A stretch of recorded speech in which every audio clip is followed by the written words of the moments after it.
m'appelle Mathilde Frémont, je suis enseignante en physique-chimie. J'avais entamé un travail de thèse en histoire des sciences et plus spécifiquement sur l'histoire des collections de physique de l'Université de Montpellier. Et l'idée, c'était de savoir ce qu'elle pouvait nous dire en termes d'enseignement et de recherche, qu'est-ce que racontaient ces petits objets, qu'est-ce qu'ils pouvaient nous dire de l'histoire de cette université. Cet objet s'appelle un actinomètre de Crova. Là, c'est la version 2 de l'actinomètre de Crova. Crova, il en a fait un en 1875 et celui-là, c'est celui de 1881. Il y a eu une version 3 qui était enregistreur, donc qui était branché avec un petit système à côté pour enregistrer les données. Donc c'est assez rigolo, le début du thermocouple, c'est trop bien, c'est la révolution à l'époque.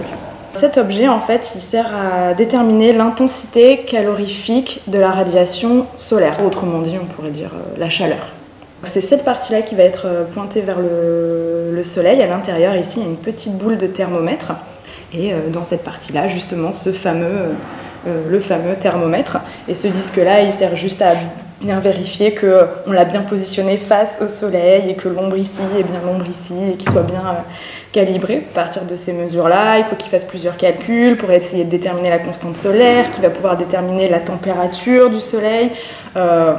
Il va y avoir 3 tonnes de mesures proposées. Il va falloir vraiment attendre le début du XXe siècle pour avoir une vraie mesure de la température. Et si on l'appelle l'actinomètre de Crova, en fait, c'est parce que c'est lui qui l'a pensé comme ça. Il y a eu d'autres appareils qui y ressemblaient. Il y a eu le pyrélomètre de Pouillet.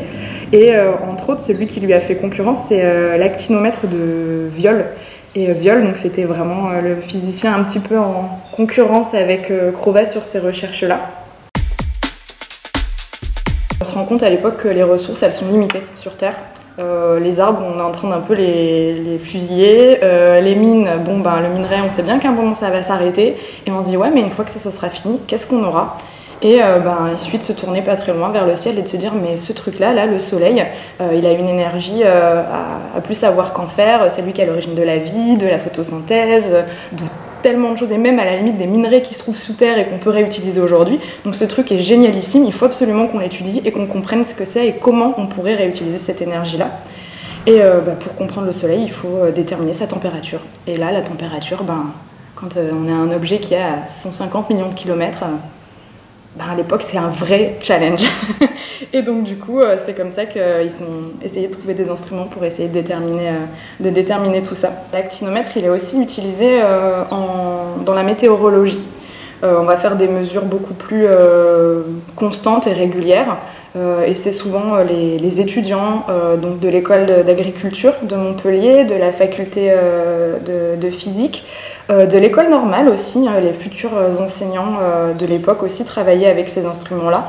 Donc l'objectif, c'est de faire des mesures météorologiques pour là aussi apprendre à faire de la mesure, gagner en régularité et en précision dans les mesures. Et puis en fait c'est précieux les mesures météorologiques. Et encore aujourd'hui, on a besoin de temps en temps de retourner aux archives pour avoir une idée de l'état de l'époque, enfin de la météo de l'époque. Sur la longueur, peut-être que ça peut nous donner des indices pour mieux comprendre notre environnement, notre soleil. Il y a vraiment un gros travail en physique qui est fait à cette époque-là. Comment on peut être de plus en plus précis en météorologie, et l'actinomètre a participé à ce travail-là.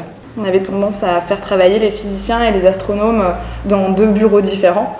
Et au 19e siècle, on se rend compte que quand même, il y a pas mal de domaines où ça serait cool de travailler, de collaborer, parce qu'on a peut-être des données communes. Les astronomes vont avoir besoin des lois de la physique, et les physiciens vont avoir besoin d'instrumentation et de la précision des astronomes et de leurs observations. Donc il va y avoir un échange de bons procédés qui va plutôt bien fonctionner. Mais il faut vraiment attendre le début du XXe siècle pour avoir une loi qui tient la route, et le début du XXIe presque pour se dire ça y est, là on tient.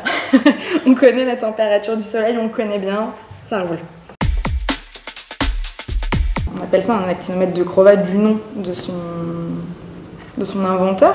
Et Crova, c'est un professeur de l'université de Montpellier. Il y a fait toute sa carrière, et il fait partie de ces chercheurs qui, s'ils avaient voulu plus de moyens, s'ils avaient voulu un petit peu plus de dorure et de visibilité à l'époque, fallait monter à Paris, c'est un petit peu encore le cas parfois actuellement pour les chercheurs.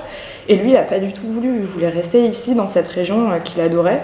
Et il a fait toutes ses recherches ici, il a fait tout son enseignement ici, et du coup, il s'est donné les moyens de faire sa recherche dans cette ville, dans cette université. Du coup, il est à l'origine de plein d'instruments. Il n'était pas question de se prêter si facilement l'instrument avec le collègue du bureau d'à côté, quoi. Il a dû tout faire lui. Il avait vraiment besoin d'avoir ses propres instruments, et il était extrêmement ingénieux pour arriver à ses fins, aussi bien du point de vue de la recherche que de l'enseignement. En fait, pour ses élèves aussi, il va mettre des instruments en place pour leur montrer vraiment la physique, ce que ça donne, ce que ça rend. C'était vraiment quelqu'un de très très investi.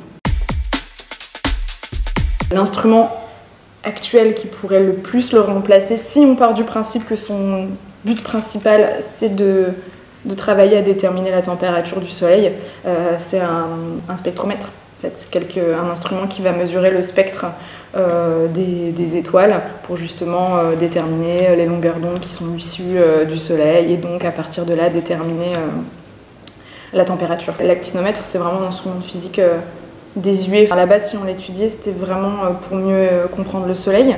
Et aujourd'hui, comme on envoie des engins spatiaux qui font les mesures dans l'espace, c'est quand même beaucoup plus précis, parce qu'il y a un vrai problème avec cet instrument, avec ces observations, c'est que on a une atmosphère et une couche d'ozone, et qui vont brouiller un petit peu les mesures. En fait, quand les rayons solaires vont rentrer dans l'atmosphère, ils vont perdre en intensité, il y a un peu de rayonnement qui se perd.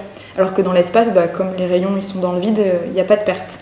Donc on a vraiment intérêt à faire ces mesures-là dans l'espace aujourd'hui. Moi, ça faisait un moment que je travaillais sur les collections. J'avais fait déjà plusieurs fois le tour dans les collections et je regardais les objets inventoriés. Sauf que y en avait tellement que je savais pas vraiment lequel choisir. Donc, ce que j'avais fait en parallèle, c'est que j'avais regardé les mémoires de l'Académie des sciences de Montpellier, dans lequel les chercheurs, les professeurs de l'Université de Montpellier publiaient régulièrement.